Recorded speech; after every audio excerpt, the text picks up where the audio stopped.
Auzubillahiminash-shaytanir-rajim. Bismillahir-rahmanir-rahim. Starting in the name of Allah, who is the most merciful, kind and grateful.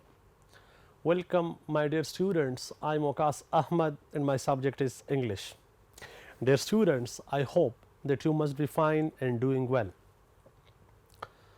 अज़ीज़ तलबा और तलबात, आज एक ऐसे topic को डिस्कस करने जा रहे हैं जो आप लोगों के पेपर पॉइंट ऑफ व्यू से, और वो भी सेक्शन सी के लास्ट क्वेश्चन के रू से, इंतहाई अहमियत वाला और इंतहाई अहमियत के हामिल ही है।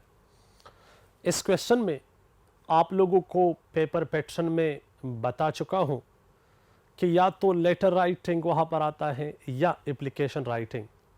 आज इसी डिस्कशन के दौरान इंशाल्लाह हम दो एप्लीकेशन डिस्कस करेंगे, और ये दोनों एप्लीकेशन ज़रूरी नहीं है कि पेपर में ये हुबहू इनमें से एक आ जाए, और ये भी ज़रूरी नहीं है कि ये ना आ जाए, लेकिन हालाते हाजिर को मद्देनज़र रखते हुए इन दोनों एप्लीकेशन को आज के मौजू के लिए मैंने मुनासिब समझा। Dear students, सबसे पहले let me present how to write an application, और पेपर के दौरान इस सवाल को किस वक़्त अटेम्प्ट करना है।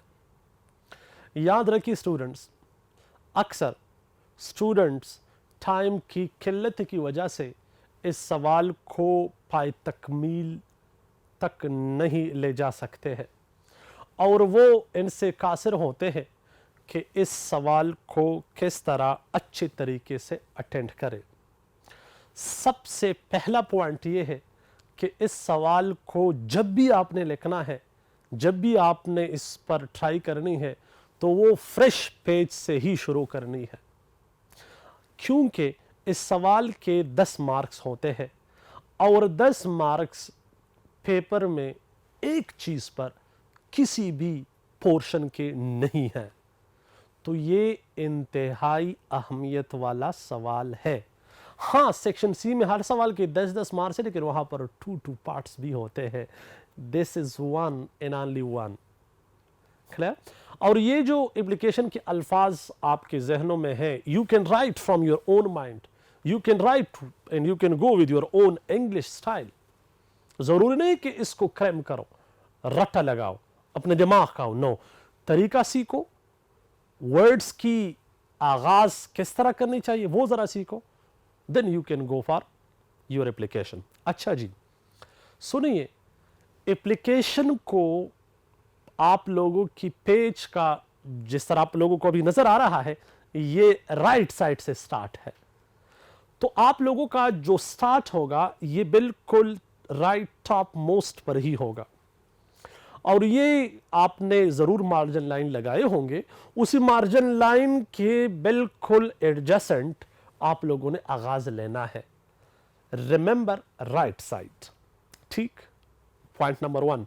पॉइंट नंबर 2, पहले जब हम स्कूल में हुआ करते थे या आप लोग बच्चे हुआ करते थे, आप लोग ये याद करते थे कि टू द प्रिंसिपल।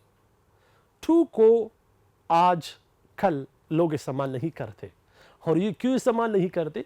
क्योंकि हेडिंग को मद्देनज़र रखते हुए इसको वो आगे समझकर लेकर जाने की कोशिश करते हैं। तो टू को ख़त्म किया गया है, राइट साइड से आगाज़ है, और पेज के स्टार्ट या फ्रेशनेस या टॉप से उसकी आगाज़ है, और फिर आगे जाना है जो भी लिखना है। इसमें बुनियादी तौर पर 3 जगह होते हैं जहां पर मार्क्स लेने की गुंजाइश होती है।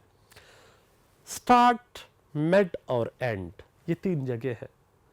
और जो हमारा मैसेज है या जो हम कहना चाहते हैं वो बदन ही का हिस्सा है, बॉडी। इसमें हमारा पैगाम है, और पैगाम हुआ करते हैं। तो एप्लीकेशन के लिए ये ज़रूरी है। नेक्स्ट, बॉडी के लिए मैं एक लफ्ज़ 2 के हवाले से बताने की कोशिश करता हूं। इससे हटकर जिंदगी में जितने भी मौके आप लोगों को एप्लीकेशन लिखने के लिए आते हैं वहां पर भी you can go with the same tradition जो एप्लीकेशन की रिक्वायरमेंट है। मेरे स्टूडेंट्स बी रिमेंबर कि एप्लीकेशन की बॉडी में दो जुज जरूरी है। जुज नंबर 1, आपने एप्लीकेशन में सबसे पहले जो भी मसला है, बॉडी के पैराग्राफ की मैं बात करता हूं, वो मेंशन करनी है। मसला क्या है, एजेंडा क्या है, क्यों लिखनी है, और दूसरा जो मैंने पॉइंट बता दिया, इसका सॉल्यूशन भी निकालना है। अभी आपकी मर्जी है, अगर इशू स्मॉल है तो एक पैराग्राफ, छोटे पैराग्राफ में इशू लिखो, दूसरे पैराग्राफ में इसका सॉल्यूशन लिखो।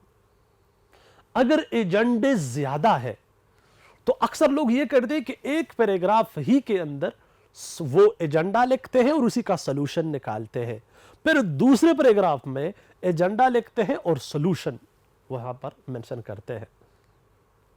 ठीक, और कोशिश करनी चाहिए कि इसी जो पैराग्राफ मैंने बता दिया, पैराग्राफ की वॉइस में भी आप लोग लिख सकते हो और एक ही पैराग्राफ भी बना सकते हो, और जिस तरह आप लोगों ने राइट से स्टार्ट लेनी है उसी तरह राइट पे खत्म ही करनी है। तुझ से शुरू और तुझ पे खत्म, राइट साइड की तरफ मेरा इशारा है, तुझ से शुरू और तुझ पे खत्म। तो इस किस्म का सिस्टम बरकरार रखकर you will be given high marks. ये मेथड है। आगे क्या लिखना है, कैसे लिखना है, it depends upon the situation. तो आइए जरा देखते हैं कि मैंने कौन से दो एप्लीकेशन यहां पर अखज़ की है और किस तरह मैंने सैंपल के तौर पर या सैंपल्स दोनों को मैं जब इशारा करूंगा तो मुराद है। सबसे पहला जो मसला है वो एप्लीकेशन में मैंने हेडिंग में मेंशन की है कि application to the principal of college for the apology of misbehaviour.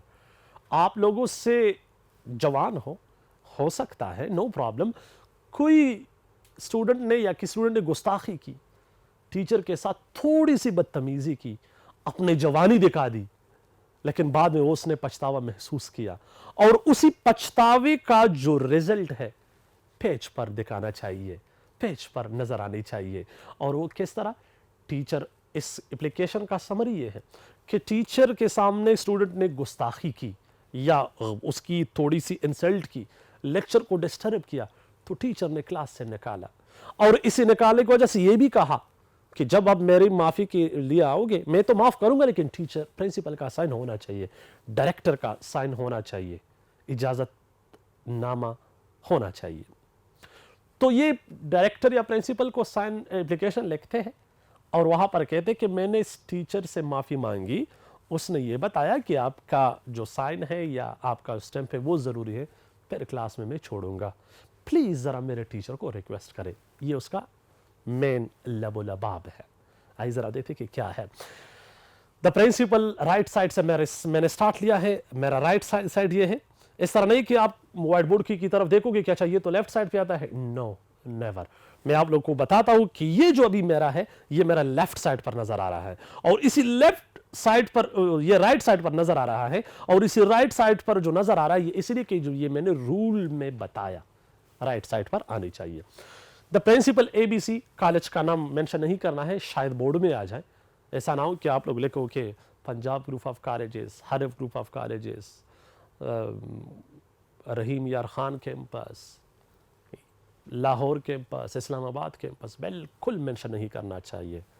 हर चीज़ का या हर बात का इजहार ज़रूरी नहीं लपे, कुछ सीक्रेट्स भी होनी चाहिए। सब्जेक्ट मेंशन करना चेकर या प्रिंसिपल या डायरेक्टर के लिए इंतहाई आसान होगा। बाज़ों का इस तरह होता है कि उसके हाथ ज़्यादा टाइम नहीं होता, सिर्फ वो चंद एक लाइन पढ़ते हैं, सब्जेक्ट ज़रूर पढ़ते, apologizing for misbehaviour, apologize for misbehaviour, ये हेडिंग है। हेडिंग इसमें बाज़ लोग लास्ट में फुल स्टॉप लगाते हैं, बाज़ लोग फुल स्टॉप नहीं लगाते। हेडिंग की ये कुछ रूल्स हैं। रिस्पेक्टेड सर अगर मेल है, रिस्पेक्टेड मैडम अगर फीमेल है।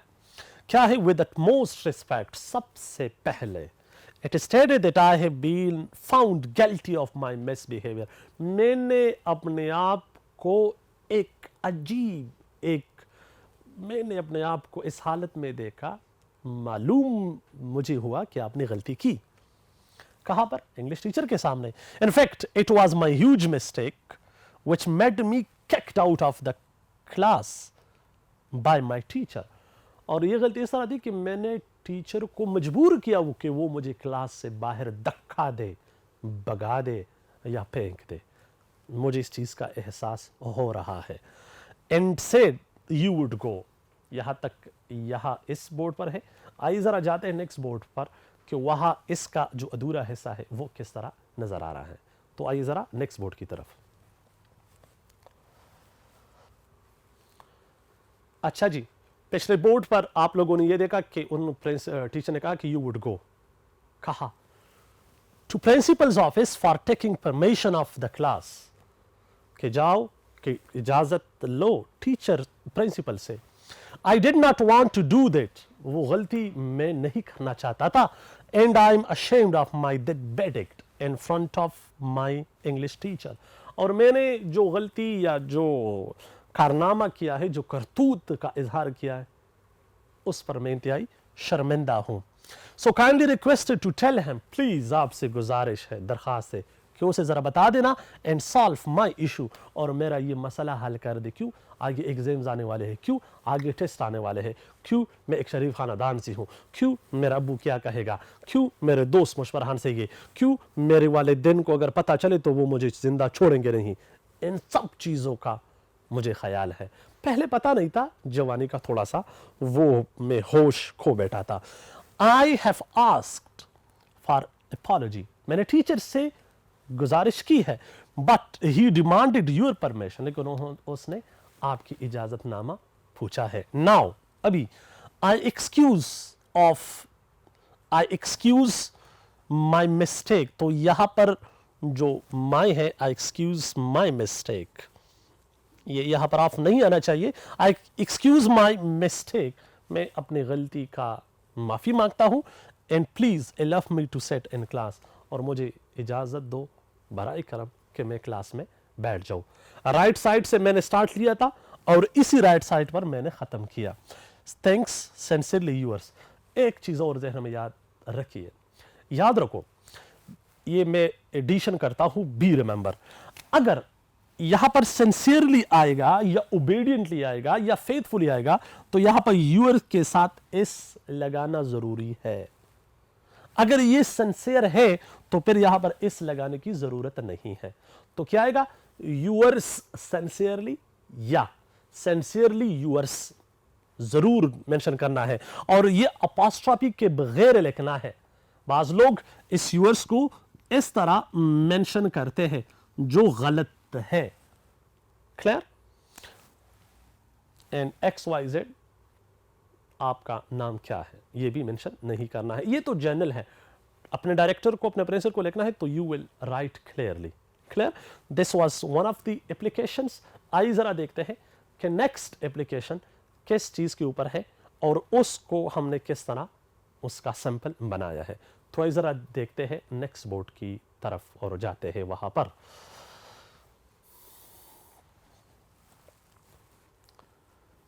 डियर स्टूडेंट्स, ये सेकंड एप्लीकेशन है आज के लिए, और ये सेकंड एप्लीकेशन ये स्कॉलरशिप के ऊपर है। स्कॉलरशिप के लिए क्या है? डायरेक्टर से, प्रिंसिपल से रिक्वेस्ट करनी है कि मुझे स्कॉलरशिप दे दो, क्योंकि मेरा ताल्लुक इंतहाई गरीब खानदान से है। मेरे अब्बू मर चुके हैं, मेरे बड़े भाई के ऊपर या उसके कंधों पर जिम्मेदारी है, मेरा ये कंडीशन, प्लीज़ मुझे स्कॉलरशिप दे दीजिए। तो आइए ज़रा देखते हैं कि इसके अल्फाज किस तरह है। राइट साइड से स्टार्ट लेनी है और राइट साइड पर इंशाल्लाह ख़त्म भी करना है। तो क्या है? The principal ABC subject mention करना है। याद रखो, पहले एप्लीकेशन में यहाँ पर वहाँ पर मैंने डॉट नहीं लगाया था, फुल स्टॉप यहाँ पर मैंने लगाया है हेडिंग के तौर पर। क्लियर? डियर सर या dear madam, with due respect, it is stated that I have passed my first year from college. किस कॉलेज की तरफ इशारा है? जिस कॉलेज में आप लोगों ने फर्स्ट ईयर पास किया है, जिस डायरेक्टर को आपने मेंशन किया है। Clear? I belong to a very poor family. मेरा ताल्लुक एक गरीब ख़ानदान से हैं। माई फादर इज़ डेड, मेरे अब्बू मर चुके हैं। My elder brother has a large family to support, और मेरे बड़े भाई के ऊपर जिम्मेदारी है, जिम्मेदारी कि वो बड़े ख़ानदान को सपोर्ट कर दे। My younger brother studies at government school because of bad economical condition of our family, मेरे छोटे भाई को मेरे बड़े भाई ने गवर्नमेंट स्कूल में दाखिला करवाया है क्योंकि आजकल के हालात, माशी हालात, पैसों के हालात इंतहाई ख़राब है, उसी को कंट्रोल करने के लिए। I have topped my class in exam, मैंने अपने क्लास को भी टॉप किया है। I am also a regular student, और मैं बाकायदगी से क्लास को भी अटेंड करता हूँ। Therefore I request you to grant, इसीलिए मैं रिक्वेस्ट करता हूँ कि मुझे दे। क्या दे? नेक्स्ट बोर्ड की तरफ ज़रा जाते हैं, वहाँ पर देखते हैं कि क्या है। डियर स्टूडेंट्स, पिछले बोर्ड में हमने लास्ट जो लफ्ज़ लिखा था वो था ग्रांट। यहाँ पर क्या है? Grant me a full scholarship so that I focus on my studies easily, कि मुझे एक ऐसा मुकम्मल भरपूर पैकेज दो इकोनॉमिकल या इकोनॉमी के हवाले से, जिसमें मुझे बग़ैर किसी रुकावट के मुतालिया करना पड़े और मैं आसानी से अपने स्टडीज़ पर फोकस बरकरार रखूं। इसकी बात क्या होगा? I shall be very thankful to you for this kindness, और इस किस्म की खैर ख्वाही से मैं आपका बहुत बड़ा शुक्रगुजार ही हूँगा। यूअर्स सिंसियरली, यहाँ पर मैंने यूअर्स को पहले लेकर आया है, उस एप्लीकेशन में मैंने बाद में लिखा था सिंसियरली यूअर्स, यहाँ पर मैंने यूअर्स सिंसियरली लिखा है, और XYZ। तो मैं उम्मीद करता हूँ डियर स्टूडेंट्स कि इन दो एप्लीकेशंस को देखकर, पढ़कर, सुनकर आप लोगों को ज़रूर कुछ ना कुछ पैदा हुआ होगा। इसी को मद्देनज़र रखकर you can write your own application, आप इसी तरह अपने एप्लीकेशंस भी लिख सकते हो। तो अपने मुताले को जारी रखो, जहाँ पर भी हो खुश रहो, अपना बहुत ख्याल रखिए। अल्लाह हाफिज़।